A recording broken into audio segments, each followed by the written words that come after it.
Selamat datang di kanal Spice, Saint Philip's Indonesian Congregation Eastwood. Nama saya Pendeta Kian Holik. Selamat menikmati khotbah-khotbah Alkitabiah di kanal ini. Sekiranya ada pertanyaan, dapat menghubungi kami di Instagram atau Facebook @spice.syd atau email kami di spice@saintphils.org.au. Kiranya Tuhan memberkati. Selamat pagi saudara-saudara. Saya ingat beberapa tahun yang lalu ketika beberapa dari kita beribadah di Macquarie, di MITC waktu itu namanya, bukan di Spice.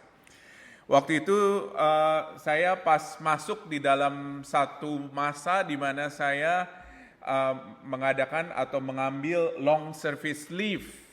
Ya, jadi biasa di Australia ini setiap 10 tahun kita mendapatkan long service leave sesuai dengan berapa lama kita melayani. Dan pada waktu itu juga saudara-saudara ketika saya pergi, kita pas lagi berkhotbah dari kitab Imamat. Dan saya masih ingat sekali pada waktu itu ketika saya meminta pendeta Alex pada waktu itu untuk menggantikan dan khotbah, dia bilang katanya kepada saya, "Enak lu ya, pergi tinggalin gua sama kitab Imamat," katanya. Dan kali ini juga terjadi saudara-saudara, kalau misalnya saya khotbah kitab Imamat dan 2 minggu lagi atau seminggu lagi saya akan pergi ke Indonesia karena saya ada conference. Jadi kitab Imamat goodbye, begitu ya saudara-saudara ya. Dan saya harapkan saudara bisa banyak belajar dari kitab Imamat. Nanti Wilston akan melanjutkan.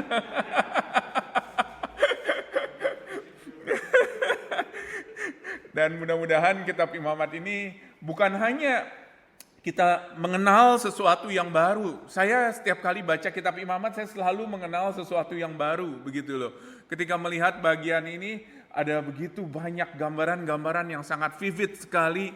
Darah, binatang yang disembelih, domba, lembu, kambing, saudara-saudara. Dan ada begitu banyak yang lain juga. Dan kita akan melihat pada hari ini apa artinya semuanya itu buat kita. Dan terutama apa signifikansinya buat kita sebagai pengikut-pengikut Kristus. Sebelum saya melanjutkan firman Tuhan ini, mari kita berdoa. Terlebih dahulu kita minta pimpinan Tuhan. Mari kita berdoa. Bapa di dalam surga, kami bersyukur dan berterima kasih ya Tuhan, karena Engkau adalah Allah yang telah memberikan firman-Mu kepada kami, bukan hanya perjanjian baru, tetapi juga perjanjian lama, bukan hanya kitab-kitab tertentu yang kami familiar, tetapi juga kitab-kitab lain yang kami tidak familiar. Biarlah kiranya Tuhan yang ada di tengah-tengah kami, untuk boleh membantu kami mengerti, terutama kitab-kitab yang tidak familiar ini ya Tuhan, supaya kami boleh lebih lagi mengenal apa isi hati Tuhan, apa yang menjadi kehendak Tuhan, apa yang menjadi yang penting bagi Tuhan, dan biarlah kiranya Tuhan kami boleh hidup seturut dengan apa yang Engkau anggap penting ya Tuhan. Terima kasih ya Bapa, Tuhan tolong bantu kami, supaya kami boleh mengerti bagian yang mungkin sulit ini yang kami baca tadi, dan kami juga boleh mengetahui apa yang menjadi kehendak Tuhan melalui firman-Mu ini kepada kami. Terima kasih ya Bapa. Kami serahkan waktu ke depan ini ke dalam tangan-Mu. Di dalam nama Tuhan Yesus kami berdoa. Amin. Mungkin kita jarang ya baca dari kitab Imamat. Jarang sekali. Apalagi saudara-saudara kalau kita menghadapi kitab Imamat ini seperti orang Israel menghadapi padang gurun. Pada waktu itu, ketika mereka pada waktu itu ada di Mesir dan dibebaskan dari Mesir, masuk ke padang gurun, kita belajar saudara-saudara, banyak yang gugur, banyak yang mati, begitu ya, dan banyak yang stop mengikuti Tuhan. Mungkin demikian juga dengan kita, begitu ya. Apalagi kalau misalnya kita membaca firman Tuhan dari kitab Kejadian masih semangat, kitab Keluaran masih semangat, ketika ditimpa kitab Imamat, saudara-saudara, kita bertanya-tanya kenapa kitab ini ada di dalam Alkitab, begitu ya. Karena apa? Karena sekali lagi saudara-saudara, kitab ini begitu kompleks, kitab ini begitu asing, Dan kitab ini seringkali membuat kita bertanya-tanya, kok ada seperti kitab ini di dalam Alkitab? Kenapa saudara-saudara? Karena banyak yang berpikir sebetulnya bahwa kitab Imamat ini adalah kitab yang kuno. Karena memang betul, ditulis lebih dari 3.000 tahun yang lalu, diberikan kepada bangsa yang asing dari kita, yaitu bangsa Israel, di dalam konteks yang sangat beda dengan kita, konteks Timur Tengah. Dan sekali lagi, buat kita yang pernah pergi ke Timur Tengah, ini bukan Timur Tengah yang modern, saudara-saudara. Tetapi ini Timur Tengah yang kuno, boleh dikatakan. Lalu, ngapain kita khotbah dari kitab seperti ini? Atau belajar dari kitab seperti ini? Tetapi ada satu alasan menurut saya yang kita harus sama-sama pikirkan, karena sekali lagi saudara-saudara, ada hal-hal yang penting bagi Allah, yang Allah ingin sampaikan kepada umatnya melalui kitab Imamat. Yang disampaikan kepada orang Israel pada 3.000 tahun yang lalu, sangat penting sekali, dan juga disampaikan kepada kita pada hari ini. Yaitu mengenai masalah bagaimana Allah bersikap terhadap dosa. Bagaimana Allah bersikap terhadap dosa. Dan bagaimana dia melihat dosa.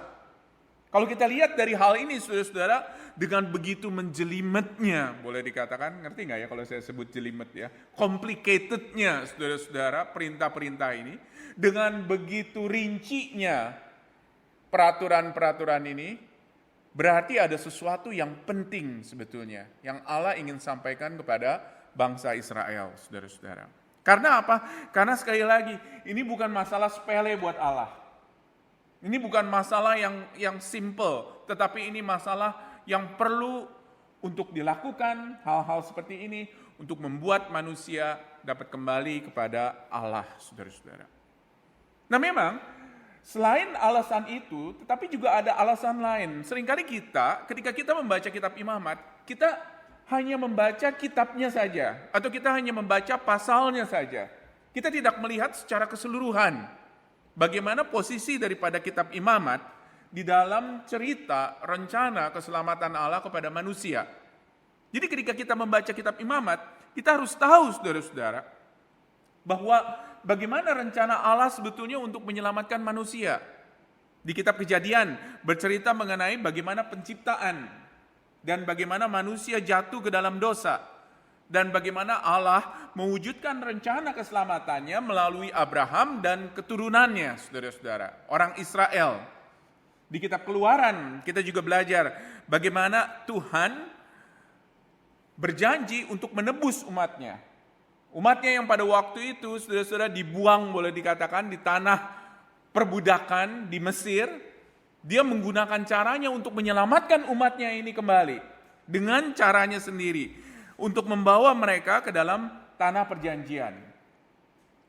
Dan di dalam kitab Imamat, saudara-saudara, kita bisa melihat bagaimana Allah sedang meresolve masalah ini. Karena sekali lagi, manusia walaupun dibebaskan, diselamatkan, manusia tetap jatuh, ada di dalam dosa. Lalu sekarang masalahnya ialah bagaimana Allah yang kudus berhubungan dengan manusia yang berdosa. Itu saudara-saudara yang menjadi masalah, dan itu yang menjadi bagian daripada kitab Imamat. Kita harus taruh di dalam tempatnya, begitu ya. Jadi sekali lagi, Allah menciptakan, Allah membebaskan manusia dari dosa, Allah membawa orang Israel keluar dari Mesir, tetapi ada permasalahan yang masih ada di antara orang Israel, yaitu masalah dosa.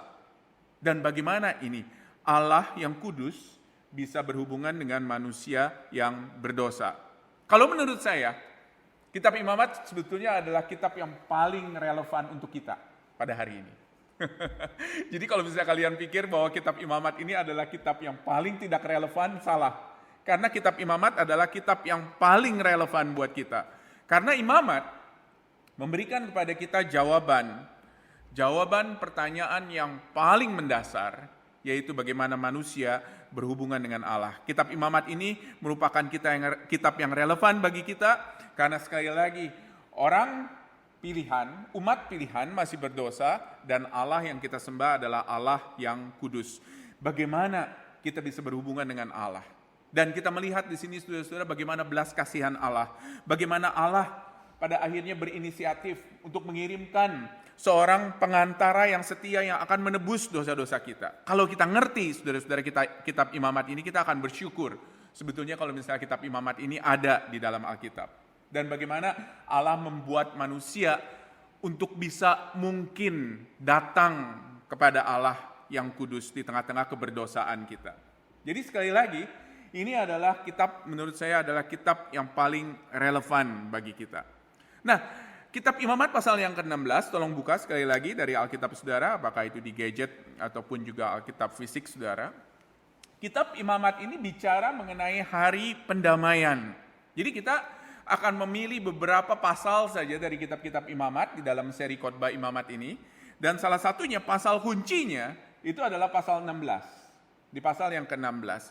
Dan pasal yang ke-16 ini bicara mengenai hari pendamaian yang kita sebut atau yang di dalam bahasa modernnya orang Yahudi memanggil dengan kata Yom Kippur. Yom Kippur. Ini adalah hari yang paling suci di dalam kalender agama orang Yahudi. Boleh dibilang pada hari ini semua bangsa Israel pada waktu itu shutdown. Saudara-saudara, shutdown. Seperti nyepi mungkin kalau misalnya kita pernah pergi ke Bali. Seperti Natal, bukan di Eastwood saudara-saudara, tetapi mungkin di Rouse Hill begitu ya, atau di tempat lain, shutdown saudara-saudara. Kalau di Eastwood Natal tetap hidup ya, banyak yang jualan.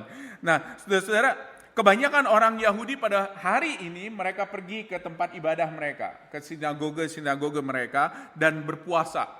Jadi ini bukan hari sukacita, tetapi justru hari berkabung. Hari berkabung. Dan ini bukan pesta sekali lagi, tetapi hari untuk bersih-bersih. Nah, spring is coming ya saudara-saudara ya. Betul nggak? Spring is coming dan tentunya saudara-saudara looking forward untuk bersih-bersih rumah. Karena apa? Karena selama winter mungkin terlalu dingin, males untuk mager begitu ya, males gerak dan juga males untuk bersih-bersih. Tetapi saudara-saudara, spring is coming dan banyak rumah di Sydney itu melakukan bersih-bersih selama spring ini, selama waktu spring ini. Dan saudara-saudara, ini adalah cara dari orang Israel pada waktu itu. Orang Israel melakukan bersih-bersih di dalam kehidupannya. Mereka melihat ada masalah dosa, dan mereka melihat bagaimana mereka bisa akhirnya bersatu kembali dengan Allah. Allah mendamaikan mereka atau memberikan cara kepada mereka untuk bisa berdamai dengan Dia, saudara-saudara. Jadi hari ini adalah hari bersih-bersih buat orang Israel. Bersih-bersih secara rohani. Nah mari kita lihat kitab Imamat pasal yang ke-16. Yang menjadi hari besar dan hari berkabung dan juga hari berpuasa ini. Nah latar belakang daripada kitab Imamat pasal yang ke-16 ini, di pasal 1 sampai 15, ini menjelaskan sebetulnya sebuah rangkaian peristiwa yang mengingatkan kembali pada penciptaan dan kejatuhan awal dari manusia. Jadi kitab Keluaran adalah kitab yang menyelamatkan orang Israel keluar dari tanah perbudakan. Dan kemudian saudara-saudara ketika mereka pada waktu itu mulai mengembara menuju ke tanah perjanjian, mereka diberikan satu privilege, yaitu kehadiran Allah. Kehadiran Allah melalui apa? Melalui yang disebut dengan tabut perjanjian. Jadi mereka itu berjalan secara satu bangsa, saudara bisa bayangkan ratusan ribu orang begitu ya. Mereka berjalan dari satu tempat ke tempat lain yang kita sebut sebagai mengembara 40 tahun di padang gurun, saudara-saudara. Dan pada waktu itu tabut perjanjian itu dibawa. Dan tabut perjanjian ini adalah lambang kehadiran Allah di tengah-tengah mereka. Dan di dalam tabut perjanjian ini, inilah yang menjadi tempat di mana umat Allah bisa datang kepada Allah. Jadi menjadi seperti Eden yang baru.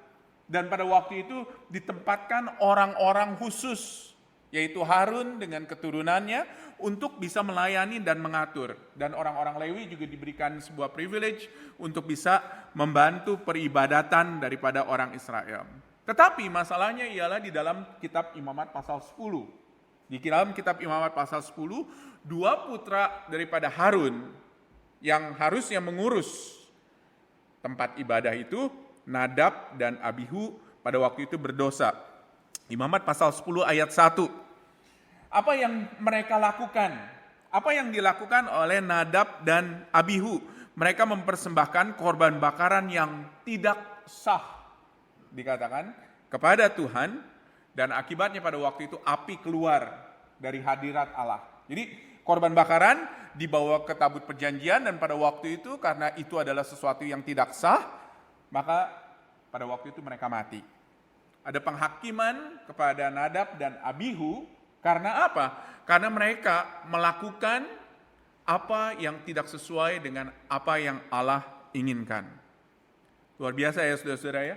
Mereka datang pada waktu yang tidak Allah inginkan, dengan cara yang bukan merupakan cara Allah, dengan dosa, dan pada akhirnya ada hukuman. Itulah dosa sebetulnya, saudara-saudara. Dosa itu adalah ketika kita melakukan apa yang menjadi caranya kita dan bukan caranya Allah. Apa yang menjadi kehendaknya kita dan bukan kehendak Allah. Dan luar biasa saudara-saudara, sekarang nggak terjadi karena kita sudah didamaikan di dalam Kristus. Tetapi pada waktu itu, ketika mereka melakukan dengan cara mereka, langsung mati. Itu saudara-saudara seriusnya dosa. Dan itulah seriusnya kehidupan tanpa Kristus. 5 pasal berikutnya, pasal 11 sampai pasal yang ke-16, mengingatkan kita akan hari penghakiman Tuhan. Hari penghakiman Tuhan. Imamat 11, saudara-saudara, menandai binatang yang dapat dikonsumsi oleh manusia. Jadi Allah pada waktu itu memberikan peraturan. Ini yang boleh dimakan, ini yang nggak boleh dimakan, saudara-saudara. Jadi ada yang boleh dimakan, ada yang tidak boleh dimakan. Kemudian pada waktu itu juga terjadi sebuah penghakiman kepada orang yang tidak melakukan hal-hal tersebut. Di Imamat pasal yang ke-12, saudara-saudara. Imamat pasal 13 sampai 15 bicara mengenai penyakit-penyakit atau kondisi-kondisi yang tidak memungkinkan orang untuk dapat datang kepada Allah, saudara-saudara. Dan luar biasa, ini semua begitu rinci ya. Karena apa? Karena sekali lagi, Allah melihat masalah dosa ini begitu serius. Untuk manusia bisa datang kepada Allah, itu bukan hal yang sepele. Di awal pasal yang ke-16, yang tadi kita baca, kita diingatkan sekali lagi akan kematian daripada Nadab dan Abihu, serta masalah yang mereka timbulkan bagi Israel. Nah, dua orang ini, Nadab dan Abihu, menunjukkan sekali lagi apa yang terjadi kepada manusia yang berdosa ketika mereka mau datang kepada Allah yang kudus. Dan bagaimana caranya ketika Tuhan hidup di tengah-tengah mereka, harus ada cara untuk mengatasi kerusakan itu, untuk mengatasi dosa mereka, untuk mengatasi pelanggaran mereka. Dan inilah yang dilakukan, yaitu di dalam hari pendamaian tersebut. Nah, Yom Kippur sekali lagi atau hari pendamaian, biasa diterjemahkan, biasanya sebagai puasa, atau ditetapkan, dikatakan pada hari yang ke-10, di ayat 29 yang tadi kita baca di pasal 16. Ditetapkan pada hari yang ke-10, bulan yang ke-7. Dan dari semua hari raya orang Israel, inilah saudara-saudara yang terpenting. Inilah dia puncaknya pada hari pendamaian. Jadi kalau kita lihat saudara-saudara, biasanya hari raya kita, puncaknya itu biasanya adalah sukacita ya, acara sukacita, acara yang penuh dengan makan-makan dan lain sebagainya, saudara-saudara, ketawa-ketawa dan lain sebagainya. Tetapi justru orang Israel, puncaknya itu adalah di dalam hari pendamaian, di mana pada waktu itu semua kehidupan orang Israel di-reboot, boleh dikatakan, di start ulang. Setelah setahun mengumpulkan dosa dan kenajisan, nah, secara simbolis, saudara, pada waktu itu ada sebuah korban, ada beberapa korban, ya, ada lembu, ada domba, ada kambing, tadi kita sebutkan, dan secara simbolis mereka yang sudah mencemari kehidupan daripada antara Allah dengan orang Israel pada waktu itu dihapuskan, dibersihkan, disucikan kembali.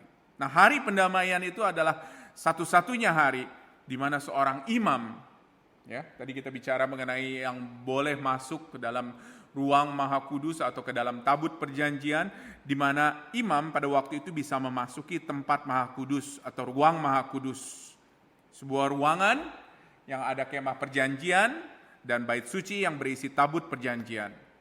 Nah, pada hari itu, saudara-saudara, pada hari itu, imam besar memasuki tempat yang maha kudus dengan ukupan, dia katakan di pasal 16 yang tadi kita baca, dan memerciki tabut perdamaian dengan darah dari kedua korban penyucian, seekor lembu jantan untuk imam besar dan kambing jantan yang diundi untuk orang-orang.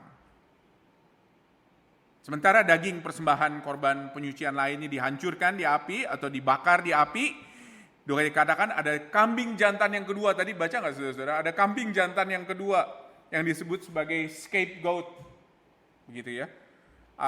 Pada hari pendamaian ini kambing jantan itu dilepaskan ke padang gurun sebagai simbol bagaimana kesalahan orang Israel itu dilepaskan, diampuni, dibawa oleh kambing jantan ini ke padang belantara. Luar biasa ya saudara-saudara ya. Ini menurut saya begitu vivid, karena sekali lagi kalau saudara tadi baca, jarinya orang Israel harus dicelup ke darah, terus kemudian dindingnya dari tempat ibadah mereka harus dilumuri dengan darah, dan juga ada kegiatan atau aktivitas simbolis ini saudara-saudara, korban buat imam, korban buat orang Israel, dan kemudian kambing jantan yang dilepas pada waktu itu ke padang belantara menanggung dosa-dosa Israel. Begitu vivid. Kenapa? Karena sekali lagi, masalah daripada dosa yang begitu vivid juga sebetulnya. Kita sebagai orang-orang yang sudah diampuni oleh Yesus Kristus, sering sekali kita itu meminimalisir dosa. Karena apa? Udah beres lah. Udah diampuni sama Yesus di atas kayu salib. Udah selesai masalahnya. Tetapi kita lupa, saudara-saudara, bahwa Allah itu sebetulnya adalah Allah yang murka dengan dosa. Ini gak main-main loh buat Allah loh. Di dalam zaman sebelum Tuhan Yesus datang, ini yang harus dilakukan oleh orang yang percaya kepada Tuhan untuk mereka bisa datang kepada Tuhan. Jadi sekali lagi, ini bukan hal yang main-main, saudara-saudara. Pada hari ini, orang Israel bisa datang kepada Tuhan sekali lagi. Karena apa yang dilakukan bukan oleh mereka, tetapi justru oleh binatang yang disembelih dan hal-hal yang simbolis, saudara-saudara, yang menjadi lambang daripada dihapusnya dosa mereka dari kehidupan mereka. Kenapa hari pendamaian itu ada? Kenapa hari pendamaian itu ada? Mari kita baca dari ayat 30, saudara-saudara. Dari pasal yang ke-16 tadi. Imamat 16 ayat 30 saya akan bacakan. Karena pada hari itu harus diadakan pendamaian bagi kamu untuk mentahirkan kamu. Kamu akan ditahirkan dari segala dosamu di hadapan Tuhan.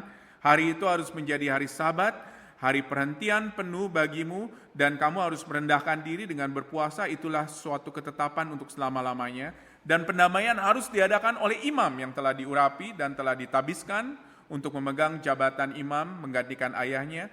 Ia harus mengenakan pakaian lenan, yakni pakaian kudus. Ia harus mengadakan pendamaian bagi tempat maha kudus, bagi kemah pertemuan, dan juga bagi mezbah, juga bagi para imam, dan bagi seluruh bangsa itu, yakni jemaah itu. Itulah yang harus menjadi ketetapan untuk selama-lamanya bagimu, supaya sekali setahun diadakan pendamaian bagi orang Israel karena segala dosa mereka, maka Harun melakukan seperti yang diperintahkan Tuhan kepada Musa. Jadi memang betul, dikatakan di sini seluruh dosa-dosa mereka diampuni, tapi tahun depan harus kerjain lagi. Ini jadi mirip, saudara-saudara, dengan kalau misalnya kita, saudara-saudara nggak tahu saudara Windows atau Mac user, tetapi kalau misalnya Windows user, saudara-saudara, ada waktunya. Seringkali ya, sekarang kan laptop Windows kan rata-rata atau laptop Mac kan tinggal tutup, selesai, standby, begitu ya. Buka, tutup, buka, tutup. Tetapi ada waktunya, saudara-saudara, di mana kita harus shutdown. Betul nggak? Kalau enggak, itu sistemnya akan kacau, dan kalau enggak, dia nggak akan bisa beroperasi. Ada waktunya saudara-saudara di mana orang Israel harus shutdown pada waktu itu. Selesai. Menyelesaikan dosa-dosa mereka. Tapi di tahun yang ke depan, 1 tahun lagi, harus diribut kembali. Harus diribut lagi. Harus diribut lagi saudara-saudara. Dosa sangat serius. Dan di Imamat pasal yang ke-16 digambarkan dengan hal-hal yang sangat tangible sekali. Darah, domba, lembu, kambing jantan, itu semua tangible saudara-saudara. Supaya mereka sadar kalau misalnya this is very serious. This is very serious. Dan Allah mau deal dengan hal ini. Supaya kita dengan Allah dapat dipersatukan kembali. Apa hubungannya dengan kita? Seringkali kita bertanya ya, apa hubungannya dengan kita? Apa bedanya kita dengan orang Israel? Apakah berarti juga kita harus melakukan seperti orang Israel? 1 tahun 1 kali kita harus melakukan ini? Datang kepada Allah setiap minggu, mungkin nggak setiap tahun ya. Setiap minggu datang ngaku dosa dan kemudian berharap semua dosanya diampuni dan besok berdosa lagi dan kemudian minggu depannya datang lagi dan seterusnya. Apakah seperti itu? Mungkin kita pikir saudara-saudara ini semuanya adalah sifatnya mekanis, eksternal dan tidak melihat hati begitu ya. Karena seringkali peraturan-peraturan yang ada di dalam Imamat pasal yang ke-16 ini itu membuat kita berpikir bahwa ini sifatnya mekanik. Ketika orang Israel melakukan ini dan itu, A, B, dan C, dosanya diampuni. Tetapi hari pendamaian sebetulnya adalah hari yang simbolis dari pengudusan umat Israel dari dosa. Dan pertobatan, ditandai saudara-saudara dengan pertobatan. Jadi bukan hanya sekedar dosanya diampuni, tetapi dari dalam sebetulnya mereka juga dituntut untuk mereka bertobat dari dosa-dosa mereka. Mereka dituntut untuk datang dengan doa dan puasa. Mereka harus mengakui dosa-dosa mereka di hadapan Tuhan. Dan karena kemurahan hati Tuhan, pengampunan Allah, maka dosa mereka diampuni. Apa bedanya dengan kita? Apa bedanya dengan kita? Penulis kitab Ibrani, saudara-saudara, menuliskan ini. Ada di screen, saudara-saudara. Dari Ibrani pasal yang ke-8, ayatnya yang ke-5. Ya. Kita akan baca bersama-sama, saudara-saudara. Ibrani 8, ayat 5. Tetapi sebelumnya ada slide sebelumnya nggak? Apa nggak ada ya? Oke. Saya akan bacakan saudara-saudara, ini di dalam sebelum kita Ibrani 8 ayat 5, penulis kitab Ibrani pada waktu itu, di pasal yang ke-7 saudara-saudara, dia katakan di ayatnya yang ke-6, demikianlah caranya tempat kudus itu diatur, maka imam-imam senantiasa masuk ke dalam kemah yang paling depan untuk melakukan ibadah mereka, kata penulis kitab Ibrani, tetapi ke dalam kemah yang kedua hanya imam besar saja yang masuk sekali setahun. Harus dengan darah yang ia persembahkan karena dirinya sendiri, karena pelanggaran-pelanggaran yang dibuat oleh umatnya dengan tidak sadar. Dan inilah yang menjadi berita sukacita sebetulnya. Berita sukacita Injil Yesus Kristus. Kenapa? Pada hari pendamaian ini ada. Itu adalah karena sekali lagi ini merupakan bayangan daripada kehadiran Tuhan Yesus Kristus. Kenapa hari pendamaian atau Yom Kippur ada di dalam kehidupan orang Israel? Karena ini adalah bayangan daripada apa yang akan terjadi. Dan kita melihat saudara-saudara, bagaimana Ibrani pasal 8 sekarang ayat 5, dia katakan bahwa demikianlah firman-Nya bahwa engkau akan membuat semuanya itu menjadi contoh yang telah ditunjukkan kepadamu di atas gunung itu. Ya. Pelayanan daripada orang-orang yang pada waktu itu melayani supaya orang Israel boleh dapat bersatu kembali dengan Allah, itu semua saudara-saudara adalah gambaran atau bayangan mengenai apa yang akan terjadi di dalam Tuhan kita Yesus Kristus. Dan yang luar biasa, Yesus itu memenuhi dan melengkapi hari pendamaian dengan sempurna, saudara-saudara. Kenapa kita tidak lagi merayakan hari pendamaian seperti orang Israel? Karena Yesus sudah melengkapi, dia sudah memenuhi, dan dia sudah bahkan memenuhi semua tuntutan hukum yang seharusnya diberikan kepada kita. Ya. Jadi orang Israel harus menanggung saudara-saudara hukuman mereka, dan puji Tuhan mereka bisa mengambil binatang-binatang untuk bisa menjadi tanggungan daripada dosa-dosa mereka. Tetapi saudara-saudara, kita di dalam Yesus Kristus, kita memiliki Yesus yang sudah menanggung semuanya. Roma 8 ayat 3, saya yakin ada. Roma 8 ayat 3, dia katakan, sebab apa yang tidak mungkin dilakukan hukum Taurat, karena tak berdaya oleh daging dan telah dilakukan oleh Allah, dengan jalan mengutus anaknya sendiri dalam daging, yang serupa dengan daging yang dikuasai dosa karena dosa, ia telah menjatuhkan hukuman atas dosa di dalam daging, supaya tuntutan hukum Taurat digenapi di dalam kita, yang tidak hidup menurut daging.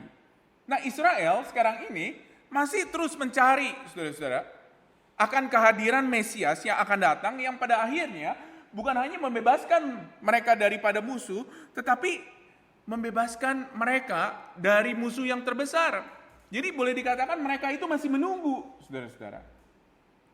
Masalahnya apa? Banyak yang gak menyadari bahwa sebetulnya pemenuhan daripada Mesias yang dicari oleh orang Israel, oleh bangsa Yahudi, itu sudah ada di dalam Tuhan Yesus Kristus. Yesus Kristuslah sebetulnya yang menundukkan musuh kita terbesar, yaitu dosa. Mereka nggak sadar, mereka hanya pikir bahwa Mesias ini akan datang dan Mesias yang akan membebaskan mereka. Tetapi sebetulnya, saudara-saudara, Yesus sudah datang. Dan di dalam Yesus sudah mengalahkan musuh daripada manusia yang terbesar, yaitu kematian, yaitu si iblis sendiri. Hari pendamaian, sekali lagi, adalah sebuah petunjuk dan sifatnya sementara buat orang Israel yang hidup ribuan tahun yang lalu. Tetapi saudara-saudara, di dalam Kristus kita melihat sebuah gambaran yang kekal. Dan yang luar biasa di Imamat pasal 9, ada di screen, saya akan bacakan hanya ayat 25 dan 26. Dia katakan, Kristus ini adalah gambaran pertama-tama ayat 24 dari apa yang akan terjadi. Dan ayat 25 baca saudara-saudara, kita akan baca bersama-sama ya, ayat 25 dan 26. Ada di belakang? Ayat 25 dan 26. Kita akan baca bersama-sama, 1, 2, 3. Dan ia bukan masuk untuk berulang-ulang mempersembahkan dirinya sendiri. Sebagaimana imam besar setiap tahun masuk ke dalam tempat kudus dengan darah yang bukan darahnya sendiri. Sebab jika demikian, ia harus berulang-ulang menderita sejak dunia ini dijadikan. Tetapi sekarang ia hanya satu kali saja menyatakan dirinya pada zaman akhir untuk menghapuskan dosa oleh korbannya. Itu yang Yesus lakukan, saudara-saudara. Dia dikatakan dia nggak usah berulang-ulang, nggak usah setiap tahun mempersembahkan dirinya sendiri sebagaimana imam besar, tetapi dia sudah satu kali menyatakan dirinya berkorban di atas kayu salib untuk dosa-dosa manusia. Dan disitulah saudara-saudara kita bersyukur kepada Tuhan. Karena kita nggak perlu seperti kayak orang Israel yang harus setiap tahun ada ribut.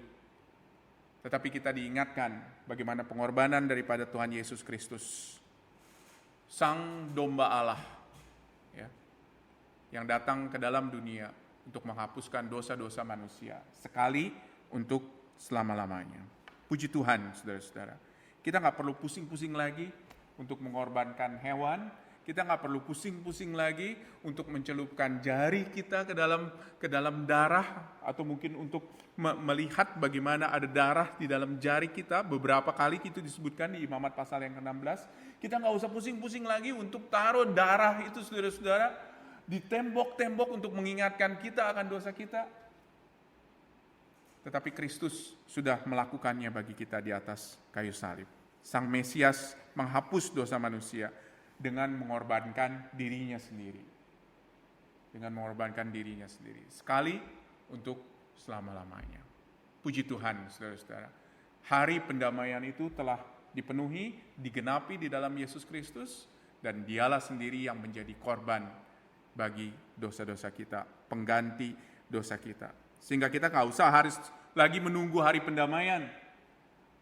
Tetapi kita tahu bahwa dosa kita diampuni di dalam Yesus Kristus. Mari kita berdoa, saudara. Bapa dalam surga, kami bersyukur dan terima kasih ya Tuhan buat firman-Mu yang boleh kami baca. Firman yang kompleks, yang penuh dengan aturan-aturan yang mungkin tidak familiar dengan kami, tetapi kami diingatkan ya Tuhan, kalau misalnya kami adalah manusia yang berdosa, Engkau adalah Allah yang kudus, dan bagaimana kami memerlukan Tuhan Yesus di dalam kehidupan kami, untuk kami dapat datang kepadamu ya Bapa. Tuhan tolong kami, biarlah kiranya kami boleh bersyukur atas apa yang Yesus sudah lakukan, bahwa Dia telah datang ke dalam dunia, menjadi tebusan bagi dosa-dosa kami, dan Dia juga boleh menjadi korban yang seharusnya Tuhan, kamilah yang dikorbankan. Seharusnya mungkin kalau kami seperti orang Israel, kami harus membawa binatang, lembu, domba, kambing, untuk menggantikan dosa-dosa kami. Tetapi Yesus sendiri sudah datang dan menggantikan dosa-dosa kami. Kami bersyukur sekali lagi ya Tuhan, buat apa yang Dia lakukan. Sehingga kami gak perlu lagi pusing-pusing untuk melakukan ritual ini dan ritual itu. Karena apa yang dilakukan oleh Yesus Kristus, karena karyanya di atas kayu salib. Kami bersyukur dan terima kasih Tuhan buat firman-Mu. Biarlah kiranya Tuhan yang boleh terus berbicara kepada kami. Di dalam nama Tuhan Yesus, kami bersyukur dan berdoa. Amin.